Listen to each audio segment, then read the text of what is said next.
Okay, December 7th, 1941, a day that'll live in infamy. This quote was made famous by Franklin D. Roosevelt during his speech the day after the attack on Pearl Harbor. When thinking of this quote, it reminds Americans of the attack. For me, it reminds me of that, but it also reminds me of stories of my grandfather that told when he was at Pearl Harbor. When thinking of this, I am sure everyone has a story that their grandfather has told them. Today I would like to share a story to you about my grandfather. Some of you know him, some of you don't. Those that don't, this is my grandfather, Kenneth Charles Walter. He was short in height, but not in words.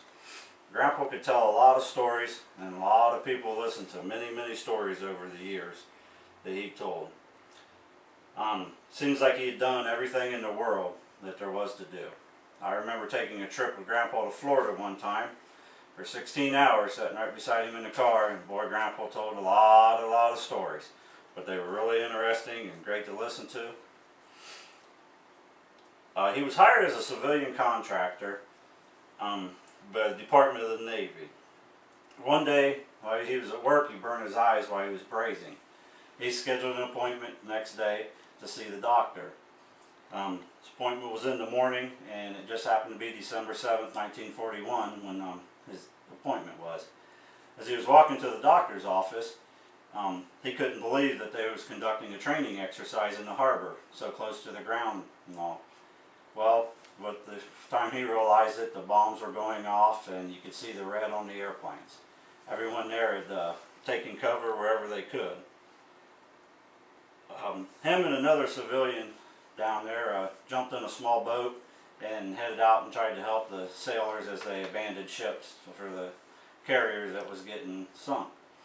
Him and the other guy pulled as many as they could from the waters. There was oil in the water. Some of the oil that was in the water was on fire.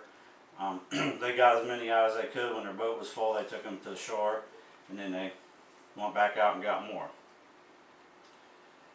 After the attack, the United States declared war on Japan.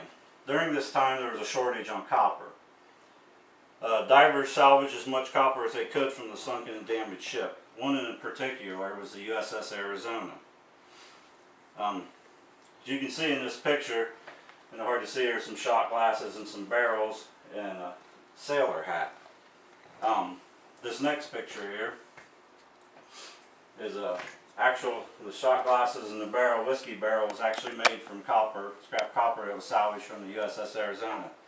Here in my hands, one of these shot glasses that my grandfather made from the scrap copper.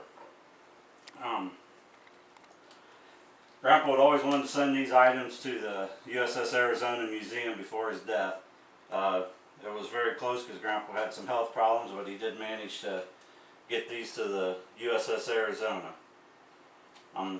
These items are gone from the family now, but they're rightfully where they should be, and so are all the stories that Grandpa had to tell. In conclusion, although grandpas have many stories to tell, and sometimes you may not like to hear them, or boy, you complain about them being long, listen, learn, and relish those stories. If they are gone with your grandpa, then no one knows them. Who's going to pass them on? Grandpas nowadays have stories and that no one else will ever endure in their life. Are there any questions?